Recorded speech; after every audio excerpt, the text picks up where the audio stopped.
Hello, it's great to have you here. I'm Elena, this is Erin, this is Echo, and today we are talking about book series.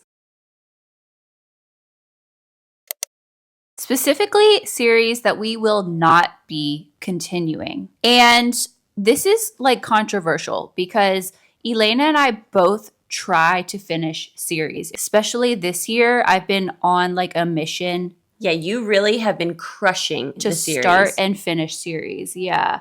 But there are a few that we cannot. I can't waste my time on it. Yeah, they deserve to be in limbo. Exactly. And we are going to discuss them and why we're not continuing them today. Feel free to try to talk us into it in the comments.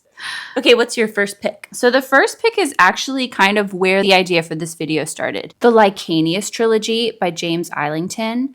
I read the first book in this series, The Shadow of What Was Lost, a couple months ago. I was hoping to finish the series first because it's on Kindle Unlimited, or the first book is, before I picked up The Will of the Many because I've heard such good things about it. Elena loved it.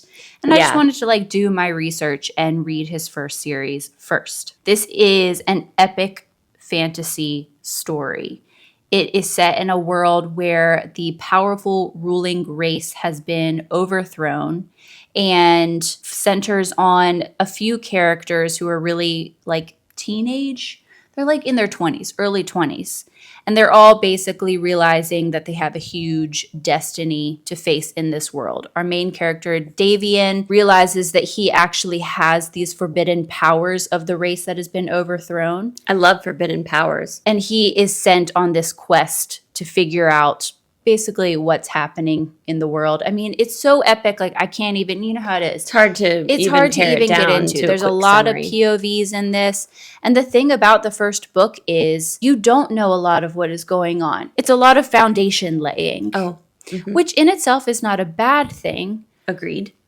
But the reason that this kind of was a struggle for me is because I felt like there was no nuance.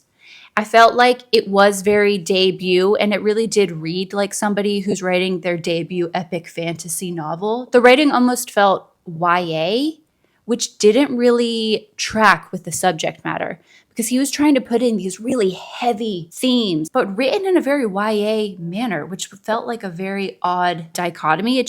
It felt hard to really grasp the seriousness of the situation. He also had his characters in a lot of, again, very dangerous, dire situations, but he struggled to really write tension.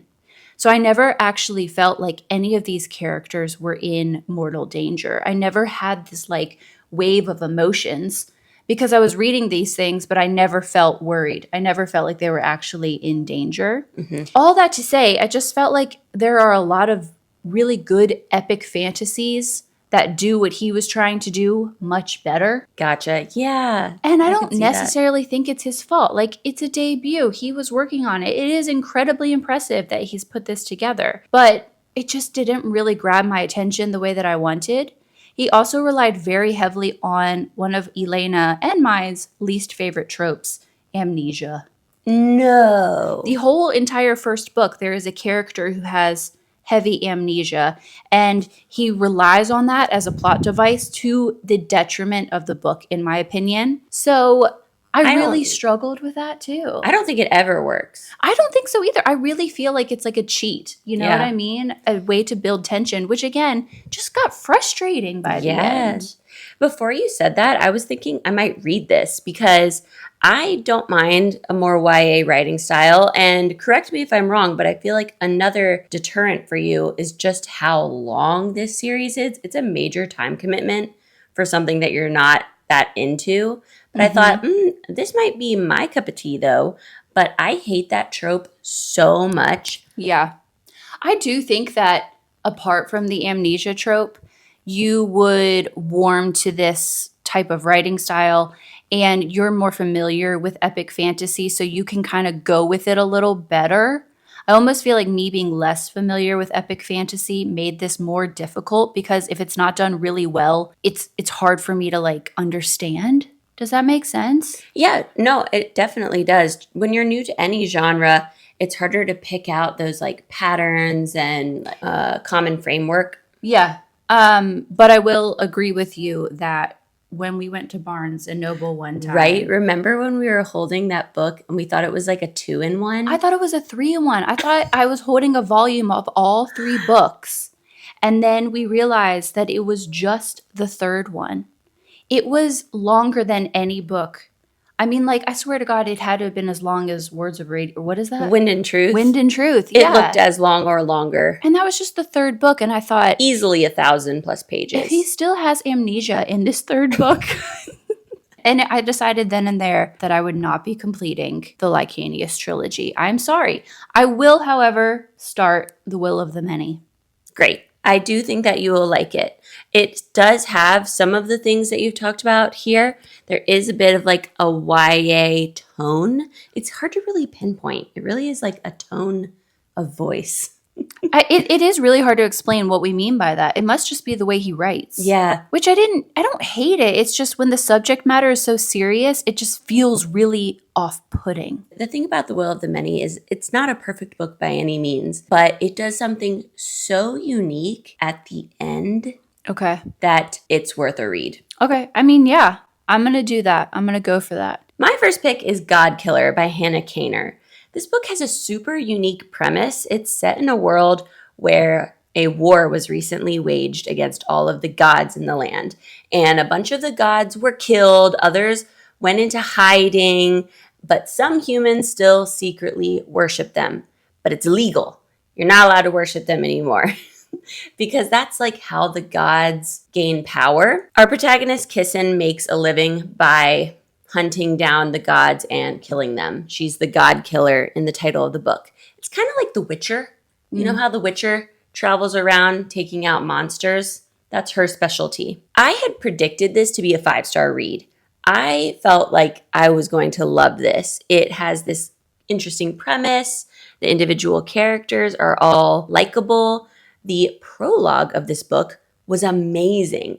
Like so good. It like super hooked me in and I was like, oh my gosh, let's do this. Yeah. You know? And then the rest of the book was so boring.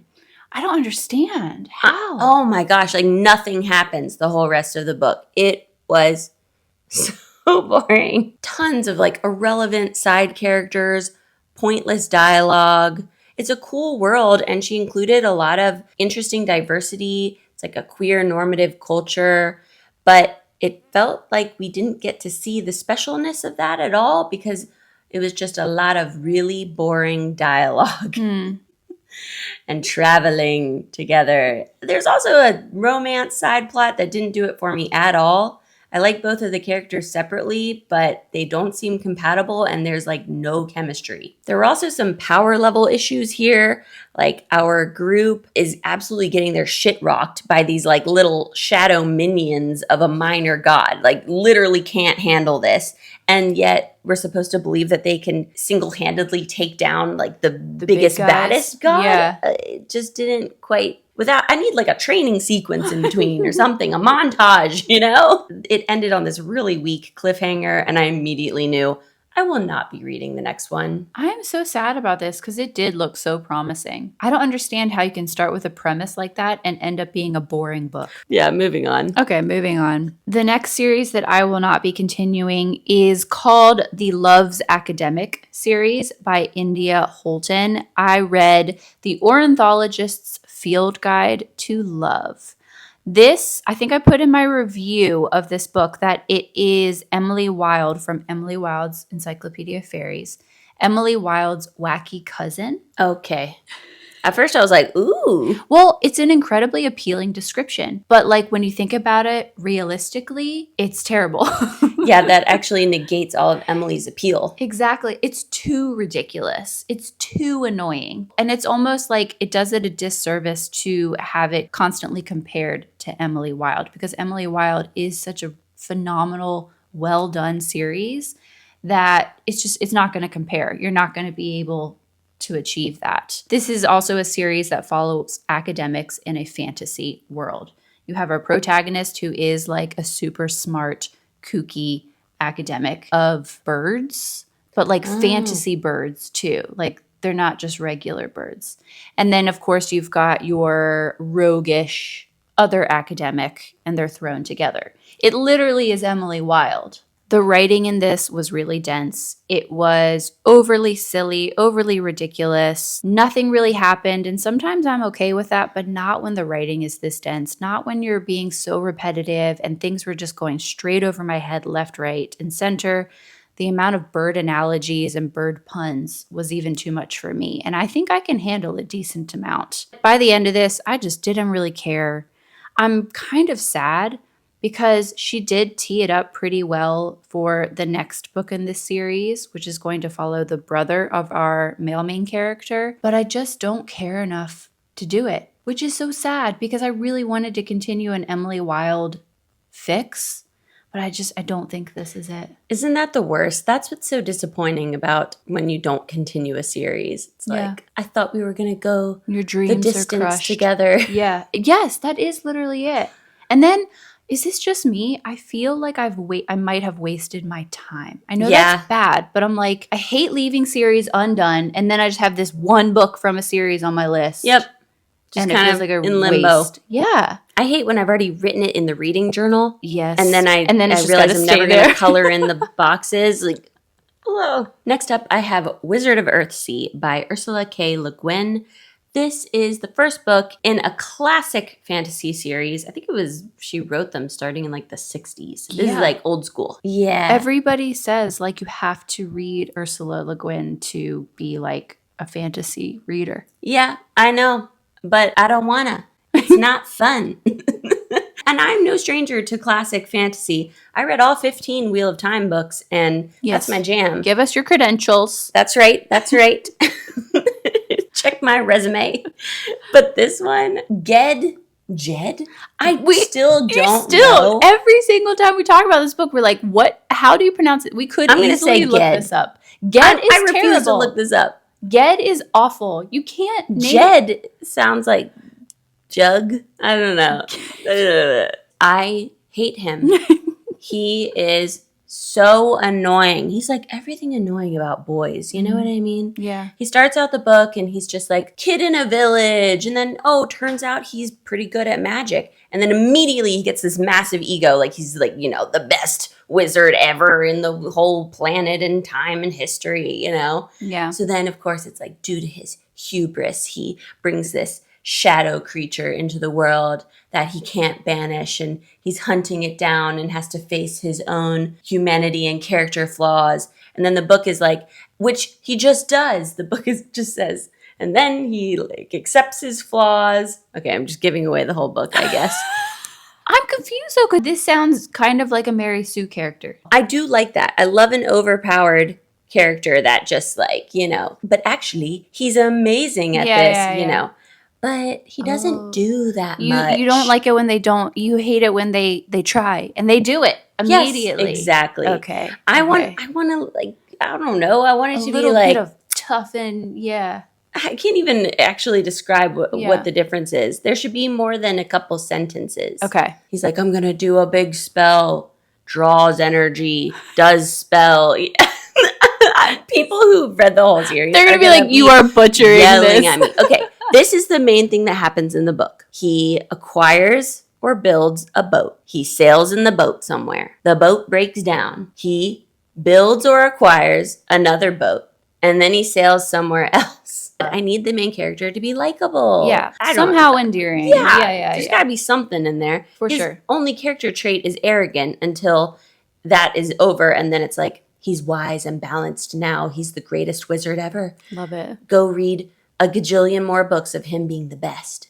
That would only happen to a man. Right. Yeah. It's just not for me. I don't know, man. No, that's fair. That's fair. I'm giving you a hard time, but I totally agree with you. Yeah, you're the voice of the public here because I know people are going to be telling me, no, it's so good. But is it? Is it?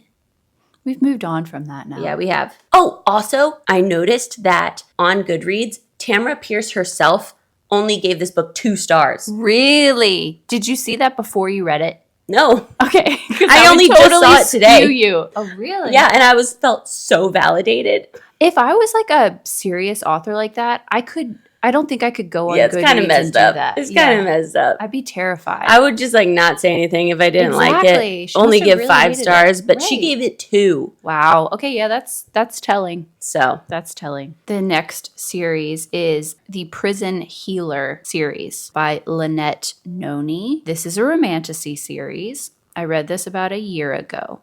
It follows a woman who is captured from her home and she is sent to a death prison and serves as the prison healer for everyone in the prison. And then when the empire or whatever, the kingdom, captures the rebel queen, she is sent to this prison and the prison healer receives like a note from her family on the outside that says, at all costs, make sure that this rebel queen does not die in the prison. what? That sounds so interesting. It does sound so good. It centers on a deadly trials trope, which was so pathetic. I cannot even explain to you how pathetic these trials were.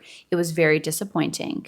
But I also just found everything to be really surface level. I didn't connect with the characters. I felt like all of the twists were really predictable, except for a twist that happens at the end. And I'll just say that the ending itself like really pissed me off. It was the ending that solidified for me that I would not be continuing the series. I'm going to do a very, very light spoiler. Click away now if you Want to go into this series totally blind, don't listen to this. This is the second one recently that I've read like this. I don't like first-person narrator stories that at the very end of the book, like suddenly reveal that the narrator has been slightly unreliable at the end. It's like a narrative cheat to have us in first person and then suddenly say, psych, the internal monologue of this character is actually not the whole truth. Like, does that make sense? It doesn't match up. It feels like it's a bait and switch. It's a bait and switch, and it doesn't make sense. Like, you've been in this person's head the entire time. You're supposed to have been thinking their thoughts. I don't dislike an unreliable narrator. I think that that's like a very intriguing. Like they reveal that, yeah, there's like a reveal that it's like, but like the thing is, you already kind of know that they're unreliable. That's you know fine. what I mean? If that makes more There's sense. clues and Exactly. stuff. It feels like a total plot device if you just throw it in at the end to build the tension. Yeah, and especially if you're going back and being like, this is not how you would act. You're like, wait a second, that wouldn't make sense. This doesn't make sense. Why did you think this if you knew that? It only works if the new information makes previous things that used to not make sense suddenly click into place. Exactly. That's when it works. Exactly. But like some of the thoughts that she was apparently having, she would not have actually had. It was purely and these are for thoughts. us. These are thoughts. She's not saying it to anyone. These are supposed to be her first person thoughts. Yeah. There's one other very prominent series that does this, and I have seen it called a narrative cheat in that series as well. I'm surprised people don't say it more about this one, but suffice to say, when this happened at the end, for some reason, I got irrationally mad. Thought like, what are you talking about? And decided I could care less what happens to these characters. Next up, a book I love to hate. A Veiled Kingdom by Holly Renee. You hate this. The You way really do. I hate this book. There is nothing redeemable in this book to me at all. It's so bad.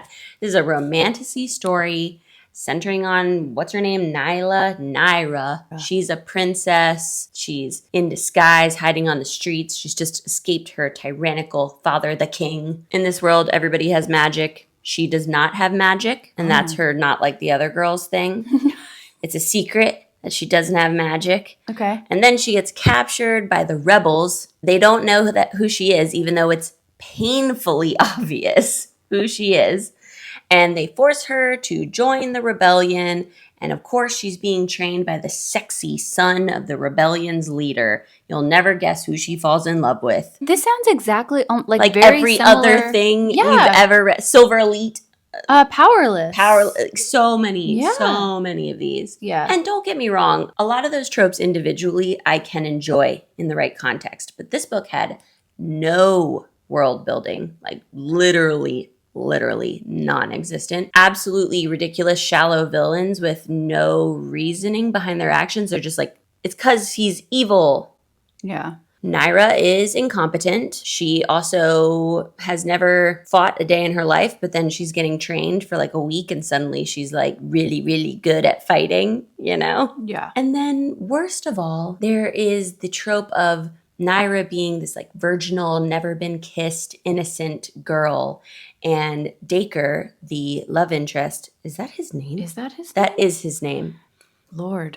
Yeah. Everybody's just recycling the same stuff. Yeah, the same names over and over. He is like experienced, super sexual and cheeky. There's a whole lot in this book of her mouth was saying no, but her body was saying yes. No. He like needs a serious lesson on consent. And Yeah. he's so mean to her to the point where I'm like, okay, I actually think this book is for people with a degradation kink. That's dangerous. It is dangerous. I do think it's like, it's not really a good look when you're pushing this narrative of like, oh, true love, but he's really mean to her. And she's telling him to step back and not to touch her. And he's not following those instructions, you know? Yeah. It's problematic. Now, I do kind of see an argument for like playing out this fantasy of like lack of control type of thing. But I think that needs to be more clearly stated up front that that doesn't necessarily represent an actual healthy dynamic. Yeah. I mean, it's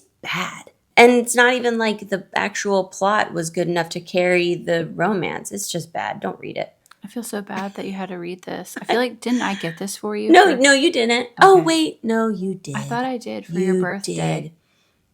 Sorry. Yep. I'm pretty sure this was like the final straw for romantasy for you.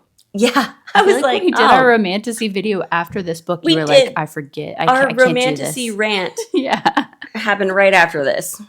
I only have one more series to discuss, but it's a tricky one. It is the Beartown series by Frederick Bachman, and I feel uncomfortable I'm surprised. discussing this, but I will not be reading the third book. I have read the first two. I loved Beartown. I thought Beartown I remember. was really, really good. It's basically Friday Night Lights, but with a Swedish town obsessed with their hockey team. Cool. Very cool. And the first book, basically there's a violent act that happens involving the hockey team, and the book explores the fallout from this event and how it affects pretty much everybody in the town. It's got really good characters, very complex, very realistic in my opinion. I ate this book up. I absolutely loved it. My problem is sometimes books don't need to have sequels. Sometimes things need to just stay where they are. Beartown, the first book, I wouldn't say it ended on a positive note, but like there was some sort of closure. There was some sort of hope or understanding that maybe these characters would eventually be able to move past what had happened. But then we go on to the second book in this series, which I'm pretty sure is called Us Against You. And things just got so bleak, so depressing, so dragged out. I mean, I couldn't even understand anymore about these characters. It felt just like I didn't want to know. You know, it went too far, and I wished I had never read it because it just kind of ruined the way I felt after the first one. I felt like he was trying to really drag out Like the pain. the whole like experience. And sometimes you don't want that. You want to just leave it where it is. Why mess with perfection? So I think by the end of the second book, I just felt like it would be a disservice to read the third. And I would rather think of Beartown as a standalone and that be it. So, Leviathan Wakes by James S.A. Corey. This is from the Expanse series, which was also turned into a TV show. It has two co-authors that were the assistants of George R.R. Martin, which should tell you something. I enjoyed A Song of Ice and Fire. Yeah. And this book, I think, is objectively good. It's a space opera situation centered on two characters. One is like a captain who discovers evidence of a mysterious alien proto-molecule.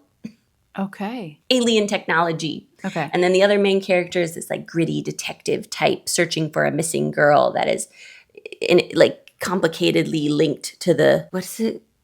Wow. Proto-molecule. Good God. Okay, look. It's not that I'm too stupid. Maybe it is, okay? But I don't think that was the issue. The issue is that this book gave me nightmares, terrible nightmares. I remember my dreams a lot. Narcoleptic people remember their dreams. And the dreams I had after reading this book, I still think about them randomly and like get the heebie-jeebies because it's really scary. And no one ever mentions that when they discuss this series. That's why I'm confused. No one mentions this. That's what bothers me. Everyone always talks about there's all this great political intrigue, which is true. And I thought the plot was really interesting. There were so many twists and reveals that I wasn't expecting. It's so well written. It's well paced. But there is something in this book that I am particularly afraid of, which is zombies. No one ever mentions that there are space zombies, and they are throwing up. Okay? Okay? There's no good way to say it. It's horrible. It's so disgusting and terrifying. Is it like a big chunk of the book, too? Yeah, it is. Okay, yeah. Yeah, it is. Yeah. And like, you think it will be there in the future book? People tell me it's not, but you're too scared I'm like scarred. to figure it out. I feel like scarred by all these nightmares that the book gave me. It took me forever to get through the book too. It's a big book. When I would be reading it, I would be scared like I was reading a thriller, you know? Yeah. Yeah. And yeah, they're really long and there's a lot of books in the series. And I just feel like I've started it on such a sour note that like, I don't think I can do it. People in real life are constantly coming to my house and seeing it and saying like, oh, you got to read them. And I'm like, why didn't you tell me about the zombies? Like, I might read this though. Maybe you should. Are you afraid of zombies? No. Okay, you can probably handle it better than me. Yeah. I will also say there is one other major flaw with this book. Okay. It is like a boys' club. I'm okay with that. That makes me want to read it. Okay. There's like no girl characters, and the only girl characters that there are literally only there to be the love interest or the character development for the two male main characters. And there are no other female characters. It would not pass the Bechdel test. I have been reading a lot of these recently, and it is getting a little tiresome. Yeah. It's a little bit so maybe next year. You couldn't have like one girl character with a her little own agency. Yeah, yeah. I just want to say that I did have the Belladonna series on this list by Adeline Grace. I've read Belladonna and I've read Foxglove. And I was very prepared to come here today and say that I would not be reading Wisteria, which is the third and final, mostly because it centers around a different character in the stories. And I didn't really like that character very much. But I spent some time on Goodreads and I read some reviews that have thoroughly changed my mind. Wow. I've had multiple people whose review I normally respect say that it was their favorite of the series and they really liked the love story between the two characters. And I wasn't a huge fan of the original love story, the one between the two main characters in Belladonna. So you know what? I think I actually am going to read Wisteria. Love it. It's a redemption story. It's a redemption story. Okay, my last choice is the series The War of Lost Hearts. The first book in this series is Daughter of No World by Carissa Broadbent. The story is about Tisana. She's a former slave, and she escapes and requests to be trained in magic in the Magic City. Okay, that's really all you need to know. Her teacher is this cutie patootie named Max. They hit it off. It's a whole thing. And I loved their relationship, and I loved this first book. It was a delight. 5-star read. Carissa Broadbent, I love you. And then I read the second book. I felt like those parents that are like, I'm not angry, I'm just disappointed. And you feel like it was a knife to the heart. Yeah. Because the second one was terrible. The pacing was awful. Every chapter, Max and Tisana are on the brink of death and then miraculously healed. I'm talking, it happens like 12 times. Yeah. And then there's this like second POV that you don't really care about. And it happens in the past. The pacing is all off. And then worst of all, don't you hate when this happens? All of the characterization is shot. Everything she built up from the first book, the characters make choices in the second one that completely go against who we've come to know them as. Was it particularly Max or is it both of them? It's both of them. Okay. And the side characters too. I don't know. Maybe she was just like trying something out here. I don't know. I was like, so confused Yeah. and frustrated reading it. The first book was 5 stars. I loved The Serpent and the Wings of Night, The Crowns of Nyaxia. So this should have been a slam dunk. For sure. Which is how you can tell that it really must have been bad for you to have such a stark difference or like such a reaction to it. It's bad. And it's one of those where when I finished it, I went on Goodreads and sorted by 1-star reviews to see what other people were saying. And it was like cathartic. Yeah. You know? Yeah. You're like, thank God I'm not the only one that noticed these issues. Okay. I am upset by this because It's I such a was going to shame. read this series too. And now it's totally not happening. Yeah, I will not be continuing. All right. And that wraps up the series that we will sadly not be continuing. Please let us know what you think about any of our decisions today, if we are correct or not correct. Leave a comment below, like this video if you liked it. And if you're new here, please subscribe. We would love to have you. So until our next video, see you soon.